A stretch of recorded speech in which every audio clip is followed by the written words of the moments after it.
Hello, friends, and welcome back to Stories About Entitled People. Unfortunately, you know a company doesn't trust you when they have intense GPS monitoring. Our OP didn't like it and did something sneaky. More details right after a short pause. So don't forget to subscribe to our channel if you're new here and turn on notifications so you don't miss a new video every single day. Here we go. Can't even drive the company truck 12 feet on the weekend? Okay. This is my husband's story from a few years ago. He was an equipment salesman and had a company pickup that he brought home at night and on weekends. His company did not allow personal use aside from driving it to and from work. Some salesmen took advantage of having a pickup and did use it for personal use, and the company installed GPS systems on all company vehicles at the first of the year. My husband was pretty miffed as he really hadn't misused his truck, but he figured he had nothing to hide, so he shrugged it off. In February, he had to attend a trade show on a Saturday. This triggered the GPS, and he got a nasty call from his boss who was located in another state. My husband had to provide documentation that he was attending a company-sanctioned event. He felt like he was being babysat. This happened a couple other times as well. One Saturday that spring, he backed the truck out of the garage and onto the driveway to get the lawnmower out.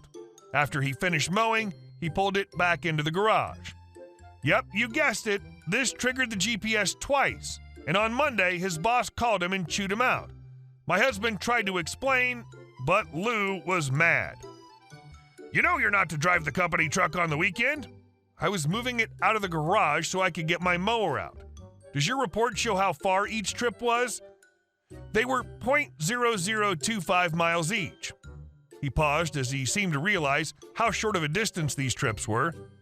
But, well, that doesn't matter. No driving after hours or on the weekends. This is being noted in your file. So on the weekends, he either parked on the street or in the driveway. A few weeks later, his compliance became malicious. We lived in the Midwest where thunderstorms, tornadoes, and hailstorms are not uncommon. We were under a storm advisory with a strong probability of hail. Should you move your truck into the garage, I asked my husband. You'd think so, but today's a Sunday and I'm forbidden from driving my truck even a few feet, so it's going to stay where it is, he said. As the hail came down, about the size of a quarter, he stood looking out the window at the truck, grinning. He loved explaining the damage to his boss and reminding him why the truck was no longer parked in a nice, safe garage. Edited to add, when he reported the damage, he reminded his boss that it was a shame he wasn't allowed to move the truck into his garage when he became aware that a storm was coming. His boss knew damn well he'd maliciously followed the policy. The policy was relaxed/reworded a few weeks later. Not sure if it was a direct result of this. I just love the mental picture of your husband watching that hail and enjoying his mug of warm beverage and saying, "What a shame, what a shame." And our next story. Karen sends a disabled man to the emergency room. I'm a 33-year-old female and I double RN for a local clinic during the day and emergency room overnight. I'm married with 3 children. On with the post. It was an ordinary day at the clinic. There wasn't much going on since Kevin, just dealing with the usual PT, patient woes, coughing, sneezing, or minor bodily injury, when a young man, let's call him Todd, enters with his service dog, a beautiful border collie. Naturally, the dog brings out all the ladies in the office, myself included. My AA, administrative assistant, nicknamed Nicole, does her regular scripted greeting towards the patient and asks the young man what brings him in. He has come in because he wasn't feeling well. The AA gets him started with the paperwork while myself and the MA, medical assistant, and Rad Tech are cooing towards this sweet fur baby. While the PT is filling out the paperwork, this small conversation took place. Me. Hi, sir. How are you today? What brings you in? Todd. Well, you see, I haven't been feeling well. I'm having difficulty breathing in and out of my nose and congested in my chest. Me. Oh, sure, sir. If you need any assistance, let us know. By the way, your doggo's really sweet. What breed is she? Todd. Oh, Abby? She's a 3-year-old border. She's been my best friend for years. I don't know what I'd do without her. I've raised her since she was a pup. Me. Oh, how sweet. Well, I best be getting back to work. I'll be seeing you and Miss Abby, I ruffled the pup's collar, in just a minute. Let me or Nicole know if you need anything. We part ways, briefly, to go get the room ready for Todd and Abby. That's when we hear the door chime, indicating that another visitor has entered the facility. Per Nicole, she introduced our Karen. This woman looks like a version of Kirstie Alley, hands her the necessary paperwork, and Karen goes to sit down, only a few seats down from Todd. Todd gets up to hand Nicole the paperwork he's filled out. Abby perks up and helps Todd across the room. Karen apparently didn't like this and keeps grunting and throwing nasty looks in Todd and Abby's direction. Todd and Abby take their seat and are waiting on myself and MA to bring them to the back. Karen gets up and approaches Nicole. Karen, here you go. She hands the clipboard with the paperwork. Nicole. Oh, ma'am, I'm sorry, but I noticed you haven't completed your paperwork. Is there something I could help you with? Karen. No, I don't feel comfortable in here. Nicole. I'm sorry to hear that. Can I ask how I can make you feel more welcome? Karen. Why, yes, you can start by removing that filthy flea bag. Nicole. Ma'am, I'm sorry, but that's something I cannot do. Karen. Why not? It's unsanitary to have a filthy animal in a sterile field. That dog doesn't belong in here. Perfect timing. Poor Abby perks her ears up as she's hearing an ambulance pass by the clinic with its horn blaring, brings to howl. Karen, oh, shut up, you filthy flea bag! She screeches at the dog. Shut that stupid mutt up! Todd, I'm so sorry. Shush, Abby. He pulls on her lead and tries to get Abby to settle down. She doesn't often do this. Karen, bullcrap! That mangy mutt probably isn't a real service dog anyway. Probably just bought the vest off eBay. Lying craphead. Nicole, ma'am, I'm sorry, but you cannot be approaching our other patients or the dog. The dog is a service dog for this patient. Please lower your voice. It may disturb the other patients in the office. Tries to redirect Karen. Would you like my help filling out your paperwork so you can be seen by the provider? Karen, no. I want this mutt removed and to speak to your provider. Nicole, sure, ma'am. Nicole places a brief call to the back nurse station and requests that I come to the front and gives a brief indication that there's an urgent matter happening out front. So I get up and go to the front where I greet and meet our Karen. Me, hi, ma'am. How are you doing today? Karen, not good, honey. You see, I came in here because I'm experiencing a lady problem, and this beast here keeps making inappropriate noises and stinks. I asked your receptionist here to do her job and get that beast out of here, but she refuses to kick that kid and his mutt out. It's just not okay. Me. Oh, well, I'm so sorry to hear that. What noises are you hearing that you find inappropriate?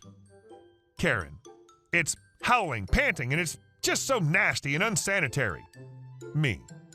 I'm sorry, ma'am, but per the ADA, we cannot discriminate against the disabled or prevent them from using a service animal. Karen. What? He's abusing that animal.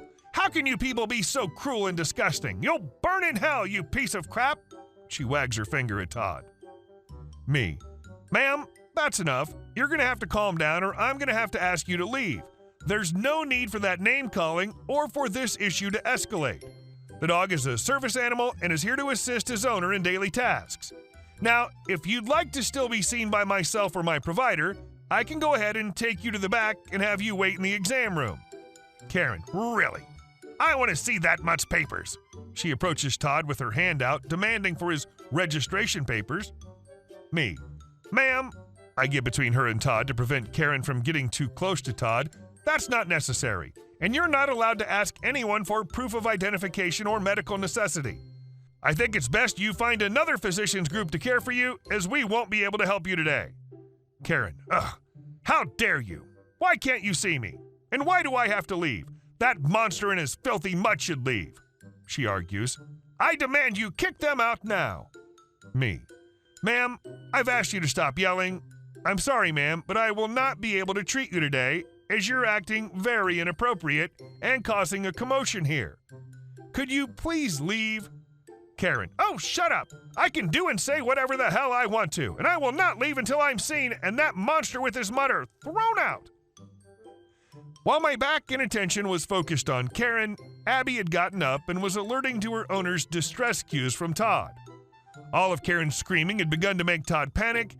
That's when Todd stood up, grabs Abby's lead, and just collapses on the floor after slightly hitting one of the other chairs in the waiting room. I quickly turn around, rush to Todd, and order Nicole to get the MA and other RN. Karen: "Oh, stop faking it, you stupid idiot!" Scuffing and approaches Todd. She kicks his boot, trying to make him move. Nicole returns with my MA and RN. While all three of us attend to Todd, Nicole asks for Karen to step back a bit. Karen: "Why the hell do I have to step back? He's faking it. Get that damn mutt out of here. I told you this was no place for him." Me: "Shut the hell up, damn it." Not my finest hour, but I was panicked and irritated at this woman's audacity. The whole room goes quiet. This would be one of the very rare occasions that I've ever gotten this angry.